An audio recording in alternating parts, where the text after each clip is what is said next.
Bom, boa noite a todos, a paz do Senhor e você que está acompanhando ou que vai acompanhar um dia pela internet. Que Deus possa estar te abençoando, que essa palavra possa ser uma palavra rema na sua vida e onde você possa guardar e praticar essa palavra e usá-la. Lembrando que a Bíblia fala que nós temos que saber manejar bem a palavra do Senhor. Fala que o povo se perde por falta de conhecimento. E Jesus fala que a gente erra por não conhecer as Escrituras e não o poder de Deus. Então aqui o objetivo do nosso curso, mais uma vez, é fazer uma explanação resumida do que é a Bíblia inteira, né? Apontando as principais histórias, como cada livro foi escrito, qual o propósito, para que a gente possa entender melhor um pouco o que a Bíblia nos traz, né? Então, nós já vimos aqui que a Bíblia é dividida em Antigo e Novo Testamento. A primeira parte dela são os 5 primeiros livros, também chamado de Lei, Pentateuco. E aqui nós estamos agora nos livros históricos. A gente viu que os livros históricos estão divididos entre a história deuteronômica, que vai de Josué até agora 2 Reis, né? E a história cronística, que vai de Crônicas até Esther, né? Lembrando que Esther e Ruth, os livros que tem lá o nome das mulheres, eles fogem um pouco essa divisão. Os outros vão tratar, a história deuteronômica fala ainda do avanço da conquista e o estabelecimento da conquista de Israel, e a história cronística vai contar a questão da restauração de Israel, né? Quando eles vão para o cativeiro e depois voltam, só a tribo de Judá para reconstruir o templo, os muros das cidades e por aí em diante. Só retomando aqui, o propósito do livro de Reis é mostrar o governo dos reis sob o ponto de vista teológico e a justiça do exílio, né? Ponto de Reis. A gente vai ver, como a gente viu na primeira parte de Reis um pouco, que o autor de Crônicas, quando ele vai escrevendo, ele vai falando que o rei fez o que era reto perante o Senhor, o rei fez o que era mal perante o Senhor. Sempre ele faz esse comentário, dá algumas características e faz o comentário. Fala também o tempo que reinou e com quanto tempo assumiu o reinado e a sua morte. Esse é um resumão geral do livro de 1º e 2º Reis. A história aqui é datada de 560, mais ou menos aqui que ele foi escrito. Mas a história contempla desde de Josué, desde a entrada até aqui mais ou menos essa data, né? Que aqui, lembra que quando eles estão escrevendo esses livros, eles estão no exílio. Mas os fatos aconteceram de antes do exílio até, isso aí abrangeu mais ou menos aí uns 1.000, 1.500, 2.000 anos mais ou menos. O autor é desconhecido, né? Como sempre, é uma compilação, não dá para afirmar quem foi que escreveu. E aqui voltando, trata a história resumida dos reis de Israel e de Judá. O autor reflete os erros e acertos de cada rei, na perspectiva teológica, se o rei foi capaz ou não de acabar com a idolatria e restaurar o culto ao Senhor. Né? Isso aqui a gente está lendo porque no primeiro Reis a gente comenta um pouquinho mais isso aqui. E agora a gente só está fazendo uma revisão. A nação demonstrava que era o Senhor, que Deus era o Senhor, se não adorasse outros deuses. Os profetas exortavam ao arrependimento e ao fim catastrófico, caso a nação não se arrependesse. Esse aqui eu acho interessante porque frisar, a Bíblia fala que Deus nunca faz nada sem desavisar o povo. Então a todo momento os profetas estavam em ação aqui, Israel e Judá. E a Bíblia a gente vai ver hoje, nós vamos aprender um ponto bem importante de toda a Bíblia, inclusive lá nos Evangelhos, porque que os fariseus, os judeus, odiavam tanto o povo de Samaria, sendo que eles eram os mesmos judeus, né? Então a gente vai entender o porquê disso, né? E o Evangelho retoma o livro de Reis anunciando o reino de Deus e da linhagem de Davi. Né? Lá em Mateus fala toda a genealogia e fala que Jesus veio instalar o reino de Deus em parte. Aqui é o reino de Judá e o reino de Israel. A característica foi um reinado relativamente estável. Todos foram reis da linhagem de Davi. Foram 20 reis e durou 350 anos. Né? E Israel, o reino do norte, foi instável. Muitas conspirações houve dentro, a gente vê lá. A gente vê também que houve algumas aqui no reino, mas não tanto quanto aqui em Israel. Houve 7 dinastias que reinaram, foram 19 reis e durou 200 anos. Né? Foi bem menos, quase a metade, praticamente a metade do que durou o reino de Judá. Né? Mas também os reis aqui foram bem piores do que os de Judá. Né? Judá teve rei bom, ia lá, rei bom, ruim, bom, ruim. Aqui era tudo ruim. E por isso durou menos tempo. É interessante frisar que o reino do norte, que é Israel, quando ele foi pelo cativeiro assírio, as tribos se desfizeram.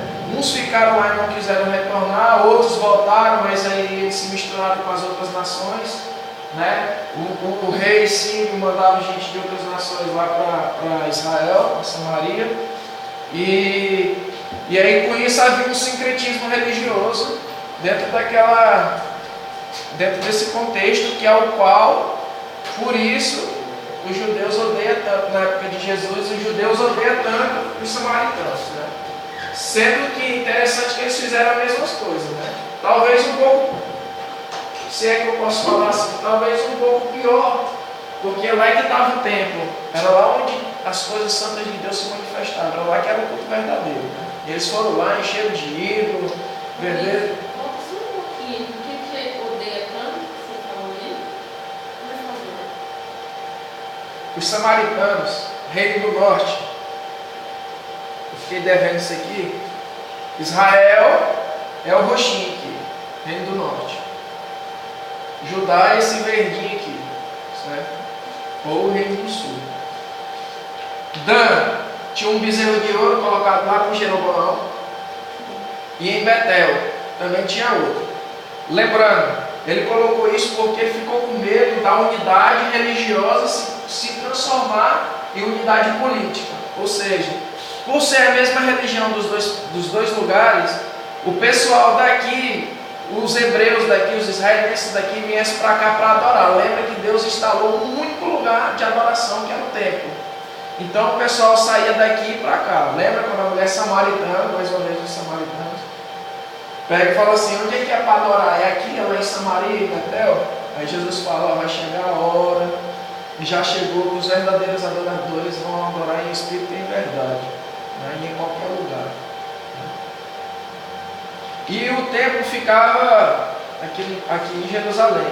E Jeroboão, quando o reino foi dividido, Jeroboão foi o primeiro rei. Lembrando que o reino foi dividido por causa da idolatria, do pecado de Salomão. Deus tirou o trono, né, dividiu, deixou só essa aqui, Benjamim e Judá, no reino do sul. E aqui ficou as 10 tribos. Jeroboão, com medo do povo abandonar ele e vir para cá apoiar o rei do sul, ele pegou e colocou o bezerro de ouro aqui em Dan e aqui em Betel, porque ele tinha medo desse pessoal se juntar. Com isso eles foram idólatras. Judá também foi idólatra. Só que a questão nisso aí é o retorno. Quando ele sai do cativeiro babilônico, o Judá, ele dá um basta. Ele fala assim: poxa, a gente errou porque a gente idolatrou. Então por isso que a gente veio para o exílio. Então as promessas de Deus não ficaram para nós. Não foi Deus que nos abandonou, foi a gente que não cumpriu a nossa parte da aliança. Então, o pessoal que ficou aqui, que voltou para o exílio e ficou aqui, eles vieram e trouxeram as práticas pagãs dos outros reinos, dos outros povos. E aí continuou a idolatria do mesmo jeito antes do cativeiro. Judá, quando voltou, quando houve a reconstrução do templo, a reconstrução dos muros, né, que vai começar lá a contar como é que foi esse retorno, lá em Crônicas, começa a contar um pouquinho, tanto é que o tema de livro de Crônicas é restauração espiritual. Eles estão voltando para estabelecer as coisas aqui em Israel. Né? Lembra que Deus prometeu que aqui seria a raiz de Davi. Né? O trono de Davi ia ser perpétuo porque ele foi fiel ao Senhor. Então, por isso, entendeu agora? Então, por isso que o povo de Samaria é tão odiado pelos judeus, porque eles se misturaram com aquele povo todo lá da Síria, lá de outros lugares. E aí continuaram com as práticas idólatras que tinham antes do cativeiro. Então, esse é para vocês que chegaram agora, eu falei e esqueci de botar o mapa: o reino do norte, Israel, e o reino do sul.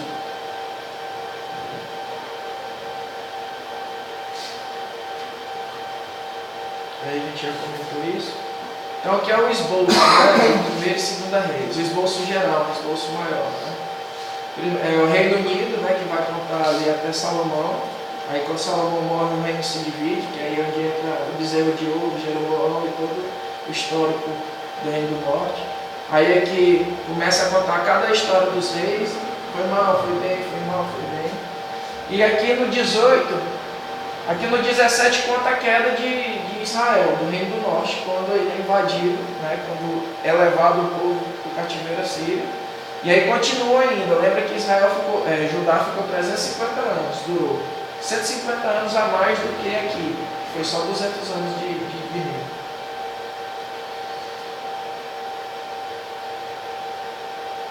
Aí mais uma vez, os reis bons, né, de vermelho é os reis ruins. De preto é os reis que foram bons. Esse aqui a Bíblia não fala nada no livro de reis a respeito de Atalia e nem de Salomão. E aqui você vai ver aqui, ó, vermelho, tudo rei ruim. Jeú, ele foi... É questionável dizer que ele foi bom. Ele cumpriu um propósito de Deus. A gente vai ver lá na frente qual foi esse propósito, mas fala que ele limpou, tirou os altos, matou os profetas de Baal, mas andou nos pecados de Jeroboão. Então, quando a gente vai ler o livro de Reis, todos eles aqui contam um relato do que ele fez e fala assim: e andou nos pecados de Jeroboão, ou seja, adorou os bezerros. Alguns adorou o bezerro, adorou Baal, o exército do céu, o sol, a lua, porte ídolo, queimou incenso nos altos, Astarte, Astarote, Asmodeu, ao sol, entendeu? Mas aí eles vão lá e contam: adorou o pecado do fulano, adorou o pecado do ciclano, que são esses os pecados. Dentro aqui no primeiro livro de Reis, ou no segundo livro de Reis, a gente está falando do reino dividido, a alternância dos reis, né? Ora o autor fala do reino do norte, ora o autor fala do reino do sul. Só que dentro eu fiz essa pequena divisão aqui para mostrar, para ficar mais fácil, né? Para melhorar a didática, né? Até o 17 vai falar dos dois reinos, e aqui fala a causa do cativeiro de Israel, né? E depois continua com um grande tema que é o reino de Judá, ou reino sobrevivente, vai depender da fonte, né? Do que quiser chamar. E dentro do segundo livro de Reis, do capítulo 8, do capítulo 1 ao capítulo 8, eu fiz essa divisão porque ele dá uma ênfase maior, não para os reis, mas ao ministério de Eliseu. Então tudo aqui está relacionado a Eliseu. Eliseu profetizando, Eliseu fazendo um milagre, isso aqui. Né? Então começa assim, nesse primeiro capítulo. A gente vai ser um pouco mais breve, né? E depois a gente vai fazer alguns questionamentos, a gente vai ver a visão de cada um a respeito do questionamento que a gente vai fazer. Mas aqui é Acasias, né? Acasias caiu e se machucou. E Elias, aí ele pega e manda os profetas, os servos dele consultar Baal Zebute. Né?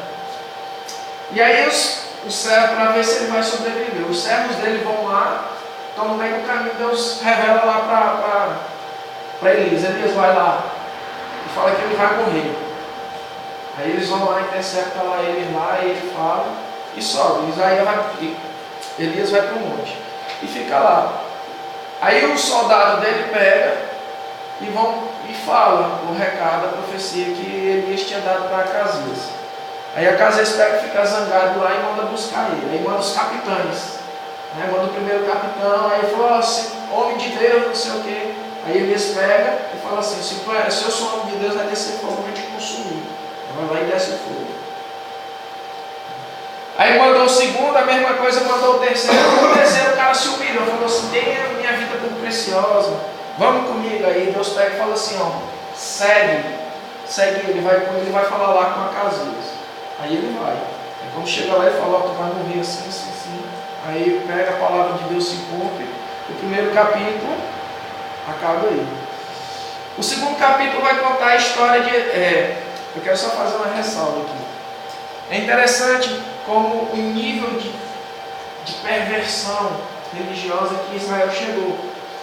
Elias, o profeta de Deus, onde fez o fogo descer do céu, mandou matar todo mundo, que Deus usava ele profetizou tudo lá. E os reis procurando os ídolos. Tem duas coisas interessantes. Por que ele não procurava, né? O profeta? Porque ele sabia que se o profeta falasse ia acontecer. Principalmente esses aí. Aqui entra também o Isaías também, um dos grandes profetas. Mas não, eles preferiam ir consultar os outros deuses. É interessante porque o padrão de conduta moral de Deus, o padrão ético de conduta moral de Deus, ele é um pouco elevado. Né? Tanto é que nós temos que renunciar a algumas coisas. Já a questão dos outros deuses, não. Vocês acham que o que eles falavam também não era verdade?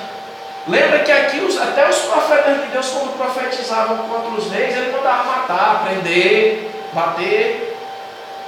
Era da mesma forma como acontecia no Egito. Quando Deus sendo representado por Moisés e os feiticeiros representando o reino das trevas, lá fazia os feitiços igualzinho. Até quando Deus falou, não, chega, agora é eu que mando aqui. Deus vai lá e corta.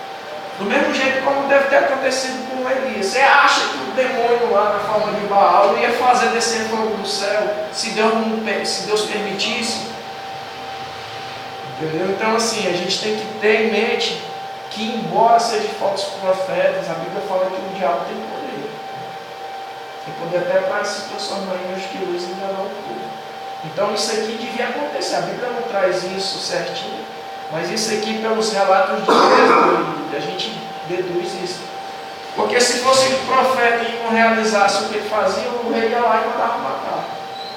E ele sempre consultava. Tinha um homem de Deus, mas eles preferiam consultar o inimigo. Eliseu é sucessor, né, de Elias. E o capítulo 2 vai contar a história de Elias, né, que Elias fala, ó, Deus vai me buscar hoje, vocês ficam aí.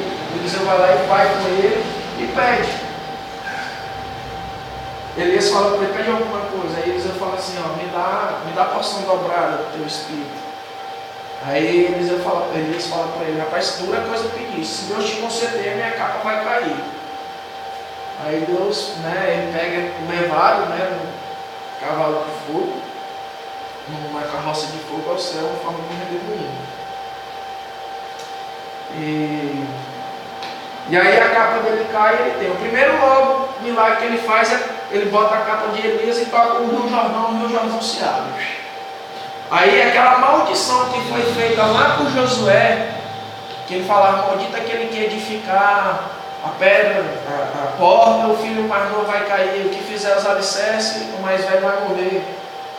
E fala que a pedra, a terra ficou impura. E aí Elias, os homens vão lá e conversam com Elias, ou com Eliseu. E Eliseu pega um prato de sal e joga no rio e a fertilidade da terra é restabelecida. É interessante um detalhe, né, que eu estava lendo um post e essa semana no Face lá de uma denominação cristã aí falando que não existe, que nunca vai existir nem tanto reencarnação como o arrebatamento, porque arrebatamento é coisa inventada. E é interessante como quem fala esse tipo de coisa fala que os os evangélicos ou os protestantes afirmam isso que estão errados, né? Que foi uma doutrina que foi criada. É interessante como não tem capacidade de ler, né? A Bíblia fala que isso aqui é só letra, mas se não tiver o Espírito, na vida não tem como entender. Então, não acredita no arrebatamento, que o próprio Jesus testifica disso, né? Estarão dois, um será tomado e outro levado, né? Estarão dois no campo, estará homem e esposa, marido e mulher, um será deixado na cama, outro será levado. Né? Jesus falando sobre a questão do arrebatamento. Lá em Tessalonicenses fala também, né, que Deus vai buscar, né, não vai tocar o pé no chão, e seremos arrebatados, que estarão nossos, receberão um corpo glorificado e tal. E eu achei interessante, porque a mesma Bíblia que eles estão usando para dizer que isso não é bíblico, que não existe isso, é a mesma instituição que erra em coisas que a gente está estudando agora. Né? Lembra que o pecado da idolatria foi uma constante, por isso que Deus levou para o cativeiro tanto Israel como Judá. Né? E eu achei interessante isso, né? Falou uma coisa dessa e erra umas coisas tão simples como essa. Né? Cego guiando cegos. Aí voltando aqui, o terceiro aqui vai falar do reinado de Jorão. Eliseu prediz a derrota dos moabitas. Isso aqui é só uma batalha que teve nada de muito assim. O azeite da viúva, a sunamita, a morte na panela e os 20 pães. Esses aqui são 4 ministérios, 4 milagres que Eliseu fez. É interessante que o ministério de Eliseu, pode ver que ele é meio que assim, como é que eu posso falar? Meio que assistencial. Né? Ele fez o azeite multiplicar aqui, para pagar a dívida, a sunamita, essa aqui não porque era rico, mas ela fez. Ele falou e o filho dela nasceu, depois ressuscitou ele. A morte na panela, estavam lá comendo e Araías não conhecia as ervas, ele falou que podia comer, jogou só uma farinha lá, e segundo a palavra deles podia comer, que aquilo não era veneno não, e era veneno. Comeram, não morreu ninguém. Os 20 pães, a multiplicação dos 20 pães. É interessante aqui, nesse primeiro aqui, que fala que um dos discípulos dos profetas, que era o esposo dessa mulher, tinha morrido. E por causa disso, ela não tinha dinheiro e os credores estavam no porta. E Eliseu chega e fala assim: mas o que é que eu tenho? O que é que tu tem lá na tua casa? Eu tenho um pouquinho de azeite. Ah tá, então pega as vasilhas tudo e derrama o azeite que tu vai encher. Quando encher tudo, aí vai acabar o azeite. Tá. Ele foi lá, fez e aconteceu com essa palavra. É interessante aqui, vamos trazer isso aqui para a nossa vida. Né? Às vezes a gente se sente incapaz de alguma coisa, ou não tem algo, né? Ou acha que algo é muito pouco, mas Deus usa o nosso pouco para transformar no muito. Né? É os 20 pães que alimentam a multidão, né? Os pães e os peixes que alimentam a multidão lá em Jesus. Aqui. E fala que é interessante aqui que a prosperidade de Deus, a provisão de Deus, é outro fato interessante. Né? Eliseu podia falar assim, ó, vai lá, pega e fica enchendo o resto da tua vida. Mas quem sabe, se ele não fizesse isso, a mulher talvez não se perderia, começava a vender, ou se desviava, sei lá, ou usava o dinheiro da maneira incorreta. Deus sempre vai dar aquilo para a gente que não faça a gente se perder os caminhos dele. E isso é interessante, porque hoje em dia, o que se fala na televisão, infelizmente nossos irmãos de outras denominações, eles afirmam que você tem que ter uma Lamborghini, eles afirmam que você tem que buscar as coisas melhores dessa vida, porque senão é um espírito imundo. Quando a gente vê a prosperidade de Deus, é agindo no pouco que você tem e você vivendo bem com esse pouco que você tem, se você for fiel. É diferente a prosperidade de Deus. Não que Deus não tenha condição de dar isso, riquezas grandes, né, para as pessoas, fazer um mendigo virar um rico, não é isso. Mas tudo tem um propósito. E às vezes o propósito de Deus, tem até um ditado, né, no mundo onde fala: quer conhecer uma pessoa, dê poder e dinheiro a ele. Né? E a Bíblia também fala isso de outra forma, né? Que o dinheiro é a raiz de todos os males. A gente vai ver aqui que alguns reis aqui não falam, né? Porque o foco é dizer se o rei foi bom ou não, em parte do Senhor. Mas a gente vai ver que mesmo os reis aqui que falam que foi bom, lá em Crônicas detalha algumas coisas que vê que eles erraram. E erraram feio também. Mas infelizmente, né, o evangelho nos últimos dias está sendo um pouco corrompido, né, disso. Outro dia eu vi na televisão também vendendo terra no céu. Né? Mas que Deus abra o nosso entendimento, né? Que venha trazer entendimento a eles para eles pararem com essas práticas. A Bíblia fala que se somos cidadãos do céu, que buscamos as coisas do alto. Fala para a gente acumular tesouros lá no céu, onde a traça nem a ferrugem corrói.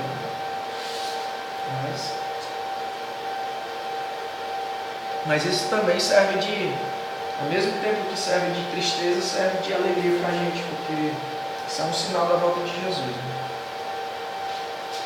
Então aqui essa sunamita é um exemplo de honrar as pessoas de Deus. Ela via sempre Eliseu passando lá e construiu uma casa para ele, um quarto lá para ele. Ele foi lá e perguntou o que queria. O que ela queria? Ela já mora aqui na terra. O Geazi, que era o moço lá de Eliseu, pegou e disse que ela não tinha filho, o esposo dela era velho. Ele falou assim: daqui a um ano tu vai ter filho. Ela vai ter filho. O filho dela morre, ele vai lá e ressuscita o filho dela.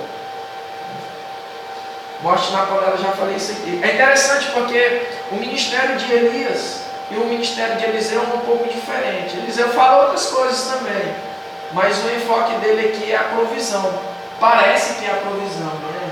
Embora tenha palavras de arrependimento, de exaltação também, mas não é como o de Elias. De Elias só mais, né? O ministério dele é conhecido como de juízo. Por isso que quando João Batista, quando está vindo, ele fala assim, ó, Jesus fala assim: ó, Elias vai vir. E eu já falo que ele já veio, porque o Elias, João Batista, ele anunciava o arrependimento. Ó, arrepende, porque é chegado o reino de Deus. Se vocês não se arrependerem, vocês vão tudo para o inferno, raça de vida. Então por isso é que ele é comparado a Elias. Né? Quando fala em profeta, se fala em Elias. Quando se fala da lei, se remete a Moisés. É interessante isso, né? O enfoque de cada ministério. Eliseu recebeu a ação dobrada de Elias. Mas quando se fala de profeta, se lembra de Elias, por causa do ministério dele de arrependimento, de juízo. Eliseu faz flutuar um machado, o cara lá deixou o machado cair, e aí ele foi lá e jogou uma varinha e fez o machado flutuar. Guerra contra os sírios, a fome em Samaria e a abundância. A guerra contra os sírios. Isso aqui é interessante, porque Deus ele profetizou 7 anos de fome aqui. Lembra que a fome era um juízo de Deus. Estão compreendendo? Não, ainda vai na frente aí. É verdade. Desculpa. Naamã também tem uma. Naamã é um general lá do exército assírio que ficou doente e tinha pego uma serva lá que era de Israel. Aí ele ficou leproso. E ela falou assim para a serva dele, para a senhora dela, que era a esposa de Naamã. Falou assim: ó, se ele for lá em Israel, tem um profeta lá que cura ele. Se ele for lá, ele vai ser curado. Aí ele pegou e foi. O rei da Síria mandou uma carta. O rei da Síria mandou uma carta para o rei de Israel. O rei de Israel ficou: não sei o quê. Eliseu fica sabendo: não, mandou vir aqui. Aí ele foi. E quando ele chega lá, ele vai falar. Eliseu nem sai para falar com ele. Ele fala assim: manda esse cara aí mergulhar 7 vezes lá no Jordão. Aí ele fica chateado e fica zangado. Mas aí vai resmungando, né? E nem ia. Aí ele pega e fala assim, o servo dele: rapaz, se ele tivesse te pedido coisa mais difícil, você não ia fazer? Ele disse: ia. Então vai. Ele vai lá e é curado. Né? Ele quer dar dinheiro para Eliseu e Eliseu não aceita. Geazi vai, ele vai embora e Geazi vai e pede o dinheiro, Eliseu mandou eu vir buscar o dinheiro aqui, 2 capas e tal. Aí disse que foi. Quando chega lá, ele pega as capas. Quando chega lá onde Eliseu está, Eliseu pergunta para ele, rapaz, tu estava onde? Ele enrola lá, Eliseu fala assim, tu acha que eu não fui espírito e eu não sei o que fez? O que fez? Tu foi lá pedir dinheiro. Então que a doença dele recai sobre você. Aí ele ficou leproso. 2 pontos importantíssimos aqui. A serva sabia. Talvez ela não fosse fiel, mas ela sabia dos feitos dos profetas. E Deus usou ela para mostrar o milagre dele, para mostrar a ação dele aqui em Naamã e toda a nação síria. E trazendo para a nossa vida, contextualizando, quantas e quantas vezes nós deixamos de abrir a nossa boca, por pouco ou por muito que a gente fala, e às vezes uma pessoa deixa de conhecer a Deus pela nossa negligência ou pelo nosso medo. Ela só falou, lá em Israel tem profeta, se ele for lá ele vai ser curado. Quantas vezes a gente vê situações parecidas e a gente não tem coragem para abrir a nossa boca, para falar, e às vezes a pessoa não tem outra oportunidade. Aqui isso. Outro fato importante aqui, e esse se assemelha muito a nós mesmos. Né? Naamã queria uma coisona, não sei o que ele queria não, mas ele queria do jeito dele. E Deus faz do jeito que ele quer, na hora que ele quer, com quem ele quer e por aí vai. Quantas e quantas vezes a gente está igual Naamã, querendo alguma coisa, pedindo alguma coisa, querendo do nosso jeito, às vezes até contra a vontade de Deus e a gente está pedindo, ou às vezes até a favor da vontade de Deus e a gente pede, mas quer do nosso jeito. Quem que não conhece um caso desse? Né? Infelizmente, gente, a Bíblia, como diz o Gabriel, é uma carta de amor, mas ela também é um livro onde todas as histórias se repetem todos os dias na nossa vida, só que de maneira diferente, mas ela está sempre se repetindo. A gente não deve olhar para esse povo e falar assim, não, esse povo aí é ruim, a gente é do mesmo jeito que ele, só nos pecados. Engraçado que eu sempre falo isso, Gabriel, foi o pastor Fernando que falou isso. Acho que sexta-feira ou domingo. Mesma coisa, só pelo pecado. Talvez a gente ainda é pior porque a gente ainda tem o Espírito Santo à nossa disposição. Lá eles não tinham. Né? Talvez a gente ainda seja pior. Eliseu faz com uma machado, a guerra contra os sírios. Essa aqui foi uma guerra lá que ia ter. E é interessante porque o rei montava a estratégia, o rei contrário, montava a estratégia de guerra para pegar o povo. E Deus revelava para Eliseu e Eliseu revelava para o rei. Aí o pessoal lá dos sírios lá pega e fala assim, rapaz, tem traidor entre nós, não é possível. Né? E aí o cara vai falar, é porque Eliseu está lá, o Eliseu o profeta. Aí então bora lá buscar. Eles sitiam a cidade inteira. Eles vão lá e sitiam a cidade e vão buscar Eliseu para matar Eliseu. E aí o moço lá do Eliseu fica com medo, porque ele vê que a cidade toda sitiada para buscar ele, e Eliseu na dele. Eliseu confiando em Deus, sabia que Deus estava com ele. Aí ele pede para Deus abrir os olhos do moço. E aí ele vê um tanto de carrado de fogo lá, das coisas que estavam com ele, de Deus. E é interessante que ele fala, né? Eliseu, ele estava atrás de Eliseu, e Eliseu pega e fala, me segue aí que esse homem está lá em Samaria. Eles vão até Samaria seguindo Eliseu, e não sabia que era Eliseu. Quando chega lá, eles almoçam tudo. É interessante aqui também que ele foi predito dessa forma durante 7 anos. E o grau de perdição aqui, em Samaria aqui, a mulher pede o filho do rei para comer, para depois comer o belo. Será que estava frio? Lembrando que a fome era um castigo de Deus para aquele povo, lembra? Bendito serás no campo. Se você ainda obedecer, bendito serás no campo, bendito serás na cidade. Agora, se desobedecer, maldito será no campo, maldito será na cidade, maldito o fruto do vento, do animal, não sei o que, não sei o que. Mas, voltando aqui, são. Eles ficavam andando, né? Lá e pra cá. Eles não tinham cidade fixa, não. Nesse momento aí estava Israel. Eles englobam um monte de rei. Em Israel. Isso aí tudo é em Israel. Tanto é que aqui ele leva o povo aqui ó, em Samaria, a fome em Samaria. Ele está dizendo isso aí tudo lá. Profetizando. E é interessante, né? Porque quantas e quantas vezes. Outro dia eu estava aqui na igreja aqui. É bem parecido com isso, né? Eu estava do lado da mulher lá e a mulher começou a contar a vida dela lá para mim lá. Aí quando pensa que não, o Gabriel desce do púlpito. Desce lá do púlpito. Ele pega e começa a falar a mesma coisa que a mulher tinha me contado. Eu fiquei até com medo dela pensar que fosse eu que tivesse dito para o Gabriel. De tão absurdo que foi, assim, sabe?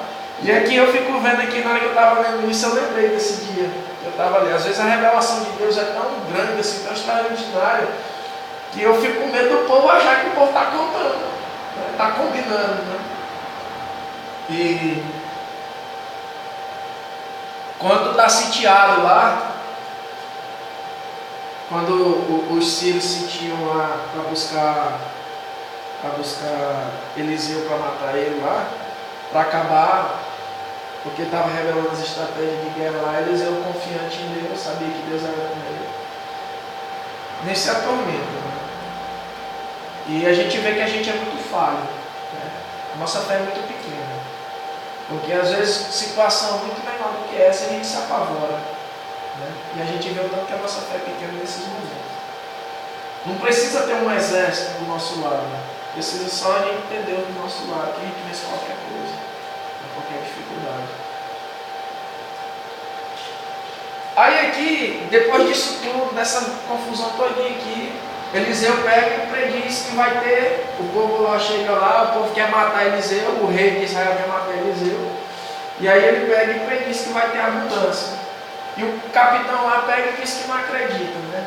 Aí ele pega e fala assim, amanhã mesmo, tu vai ver, mas não vai usufruir. Aí o que acontece?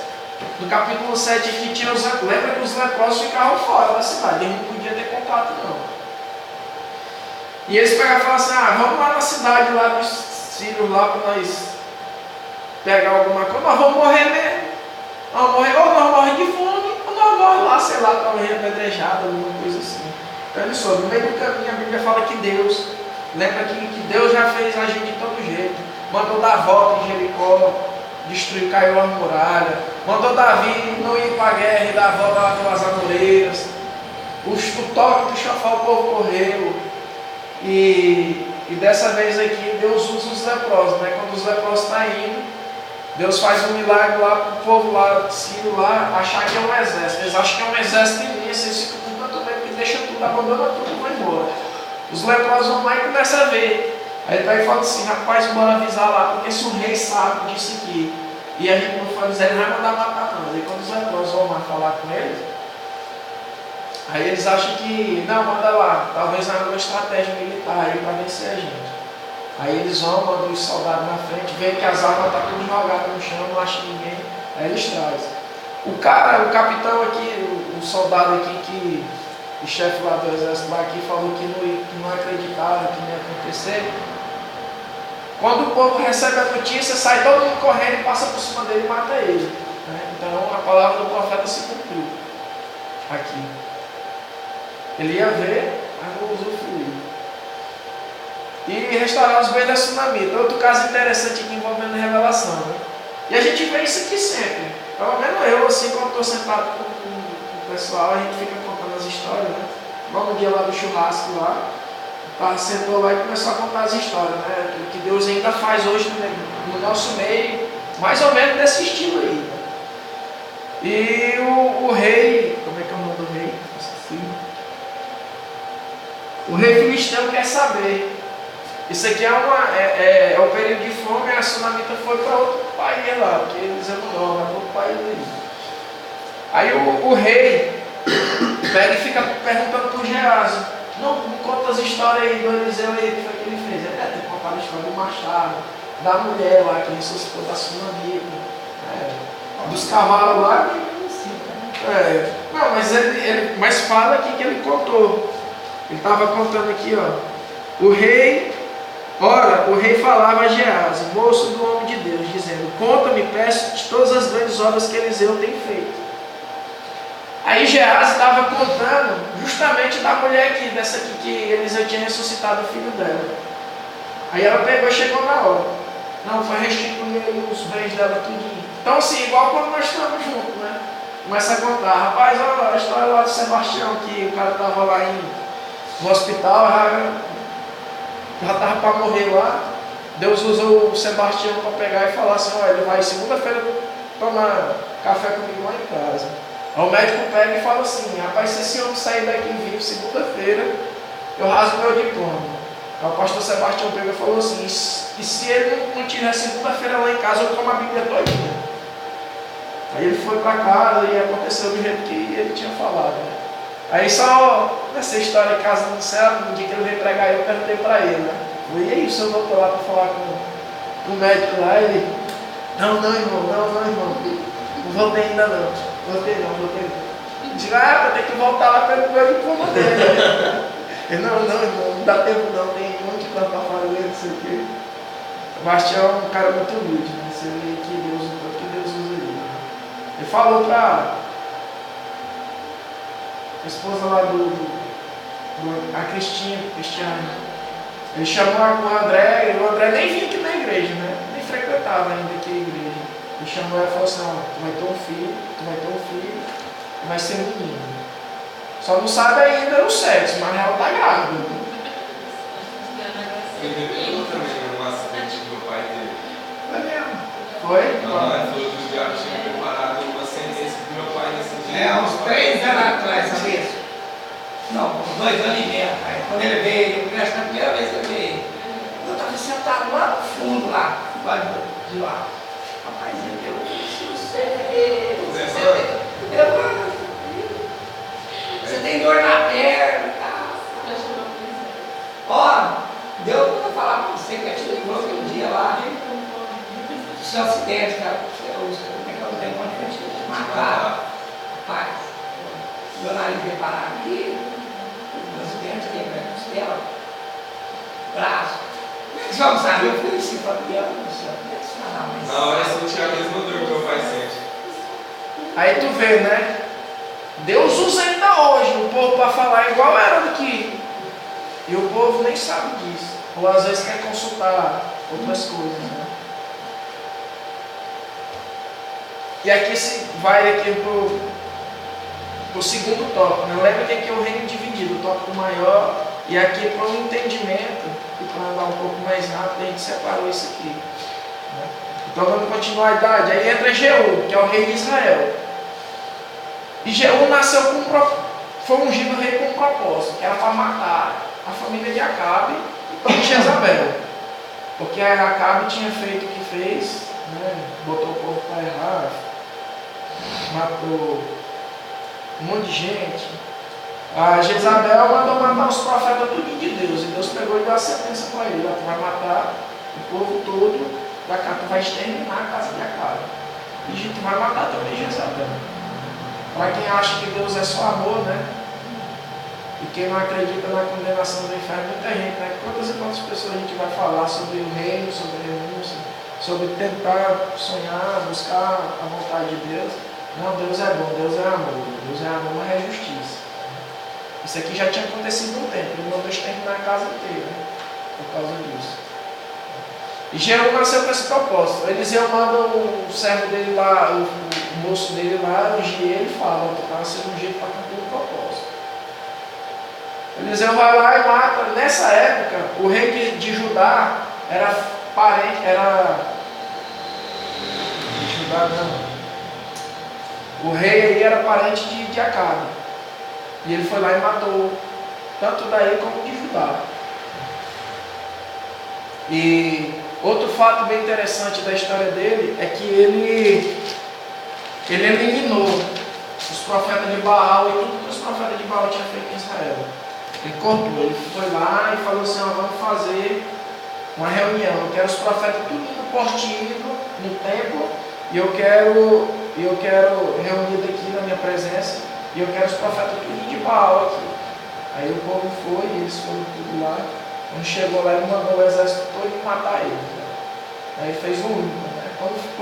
Quando fala assim, houve uma restauração, né? Houve uma renovação, né, de Israel, entre aspas. Né?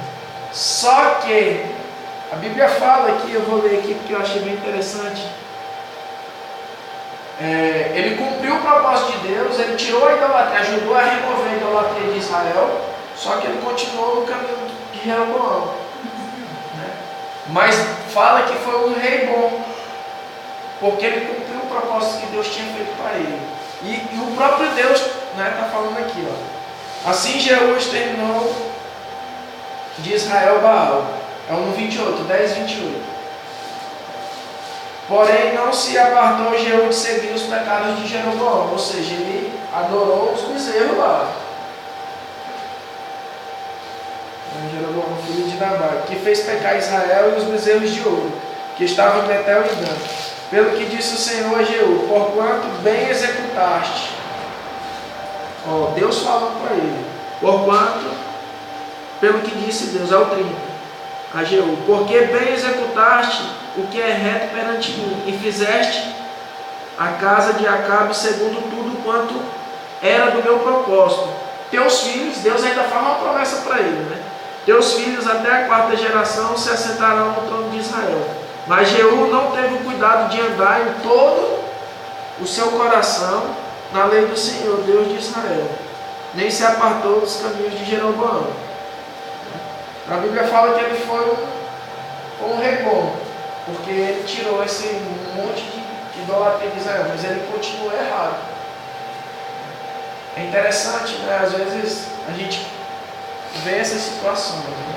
A gente não entende algumas situações onde Deus age usando, por exemplo, um Balaão da vida, age usando aquele profeta lá que mentiu para outro profeta lá, né? E depois Deus usa o mentiroso para trazer uma sentença para o profeta de verdade, né? Mas enfim, do capítulo 11 ao 16 eles vão alternando o rei. Isso aí é só história pequenininha. O rei reinou tal, acabou. Fez o que era mal, aí passa para o outro e vai. Nada de muito interessante. Mas o capítulo 17 aqui é onde o juízo de Deus é instalado sobre Israel. Ele manda as nações, né? Manda lá primeiro um bando de nação lá e depois manda a Síria para derrotar Israel. E aí, dentro do sermão todinho, que é o capítulo 17 inteiro, Deus vai falando, né? Deus vai falando, é raro porque eles andaram nos estatutos das outras nações, ou seja, eles fizeram o que as outras nações faziam, eles idolatravam, né?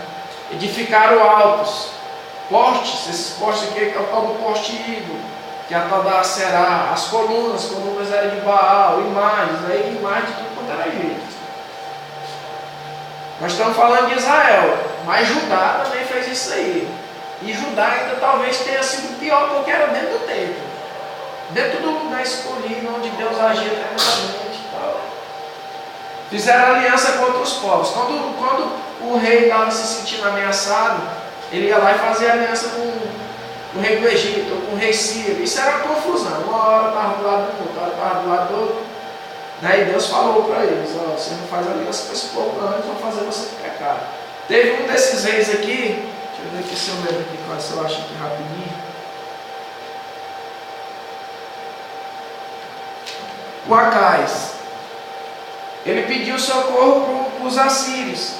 Ele sacrificou o filho dele, queimou o filho dele em sacrifício. E aí ele foi visitar a Síria. Quando ele chega lá, ele vê um altar. Esse Acais aqui, ele é de Judá. Ele pega e vê, achou o altar bonito, pega lá o altar, manda a planta para o sacerdote vai e faz e bota dentro do templo. Mas o altar mesmo que Deus tinha feito, mandado fazer, eles tiram de lá. Para tu ver o nível de desvio, de pecado, de perversão, de tudo lá que esses caras tinham. Deus alertou do juízo através dos profetas. Aí lê bem o 13, o capítulo 17, que já achei aqui, esse aqui é mais difícil. Deus vem contando aqui tudo isso aqui, porque explicando por que Israel tinha sido dominado. Aí ele pega e fala aí no versículo 13: o Senhor advertiu a Israel e a Judá, por intermédio de todos os profetas e de todos os videntes. Lembrando aqui que vidente aqui nessa época aqui era também profeta. Profeta assim, o profeta era chamado de vidente também. Não é vidente do jeito que a gente conhece hoje não. Que consulta morto e tal. Era profeta também. Isso lá em Samuel, o juiz fala. Não, porque naqueles tempos o vidente era o profeta, era conhecido também como profeta. Voltai os vossos maus caminhos e guardai os meus mandamentos, estatutos segundo a lei que prescrevia a vossos pais e enviei por intermédio do meu servo profeta. Porém, não deram ouvidos. Aqui é Deus falando, né? Que ó, eu avisei e não ouviram, por isso vocês estão aí. Aí, é aí que eles já não, aqui é Israel. Israel é reino do norte. Quem invadiu o reino do norte é a Síria. A Síria pega eles e distribui por vários lugares. Judá é invadido pela Babilônia, por Nabucodonosor. Nada a ver com aquela outra. Só tem o que tem a ver aqui é a desobediência do povo. É tudo do mesmo jeito. E aqui no 32 e 33 ele volta a repetir. Ó, mas aí já fala do culto misto dos samaritanos, que é essa confusão toda que eles fizeram antes e depois do exílio. Aí fala aqui no 32: mas temiam também ao Senhor. Aqui está falando do culto dos samaritanos, que eles faziam tudo isso aí, mas ele também sacrificava o Senhor, né? Era o panteão. Quando fala assim, muitos deuses falam panteão, né? Panteão grego, panteão romano. Então vai fazer parte do panteão israelense. Mas Deus também era adorado nisso aí. Mas presta atenção aqui, ver se vocês acham alguma coisa parecida com a nossa época. O tema aqui é o culto misto dos samaritanos. Quem tiver a Bíblia lê, que é mais fácil para acompanhar também. Eu vou começar. O culto misto dos samaritanos. Porém, cada nação fez ainda os seus próprios deuses nas cidades em que habitava. Isso aqui ele está falando. Lembra que eu falei que quando o rei invadia lá uma cidade, ele pegava o pessoal lá de Samaria e levava lá para Damasco. Ou levava lá para Nínive, que era para misturar aquilo lá, para depois eles não se rebelar por causa da religião. Lembra que a gente estava falando desde o começo? O medo de Jeroboão era que a unidade religiosa se transformasse em unidade política, em um só reino. Então aqui, para não haver isso, eles pegavam isso, faziam isso. Por isso que eles tiraram, por isso que Nabucodonosor pegou o pessoal de Judá e levou para Babilônia. Entendeu? Mas preste atenção para ver se tem alguma coisa parecida com o que a gente vive hoje. Porém, cada nação fez ainda os seus próprios deuses, nas cidades em que habitava, e os puseram nos santuários dos altos que os samaritanos tinham feito. Os de Babilônia fizeram Sicote e Benote. Os de Cuta fizeram Nergal. Aí vai falando cada um aqui. Aí no 32. Mas temiam também ao Senhor. Dentre os do povo constituíam sacerdotes nos lugares altos, dos quais oficiavam a favor deles no santuário dos altos. De maneira que temiam o Senhor e ao mesmo tempo serviam seus próprios deuses, segundo o costume das nações dentre as quais tinham sido transportados. Ou seja, eles iam para as nações e se misturavam com os deuses lá, que ele está citando aí. Adrameleque, não sei mais quem. Aí eles traziam isso e botavam em Israel. E continuavam essa bagunça toda com Israel.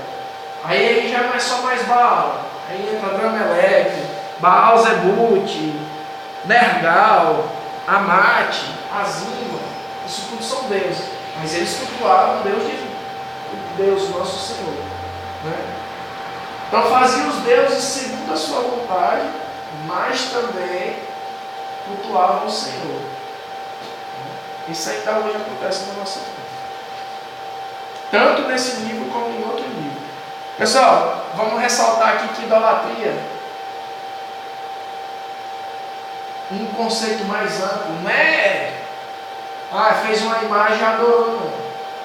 Ou se ajoelhou. Idolatria é tudo aquilo que toma o lugar de Deus. Sei lá, um exemplo.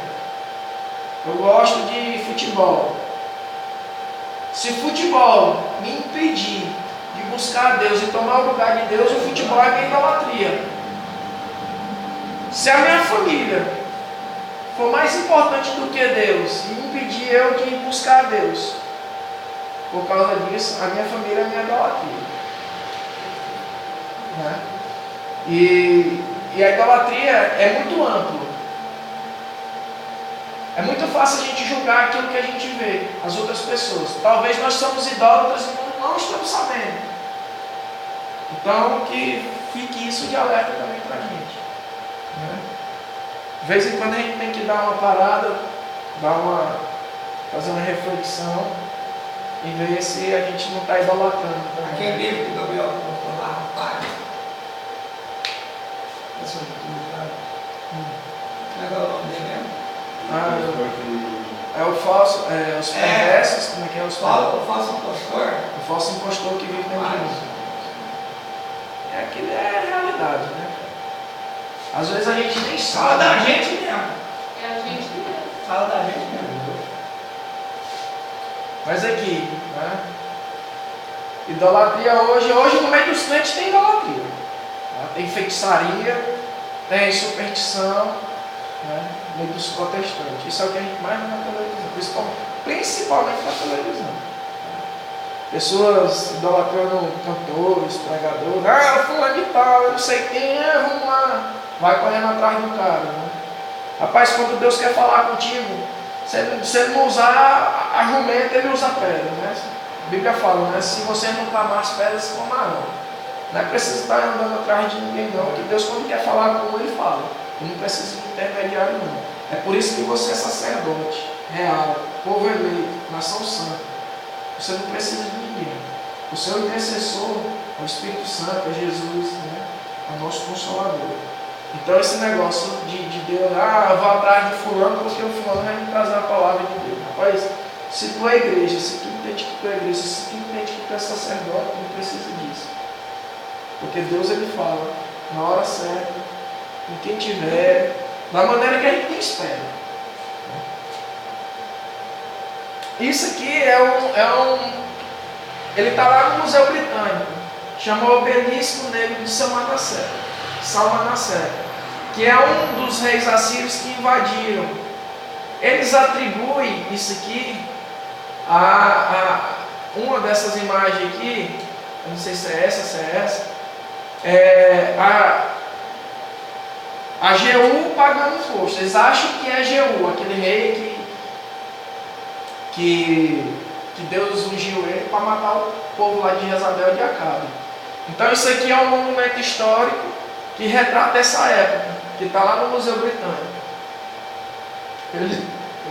Ele tem cinco faixas, né, contando aqui. Isso aqui é um escamelo, aqui é um pessoal levando um negócio nas costas, nas mãos, isso aqui é tributo, né? Lembra que às vezes Israel não estava cativo, né, igual foi agora no capítulo 17. Mas eles eram vassalos de outros reis. Por exemplo, um rei mais forte ia lá e invadia, fazia aliança com eles, né? Mas aí eles tinham que pagar imposto. E aqui a gente vai ver que no capítulo 17, o fim de Israel começou foi porque Zedequias, ele não pagou imposto para o rei, para esse Salmanassé aí. Aí ele vai lá e invade tudo. Aí cativa, pega o povo e prende o povo todo e leva para a Síria. É interessante isso também. Do 18 até o 25 vai contar a história de Judá, o reino do sul. Aí agora aqui só tem reino do sul. Tá?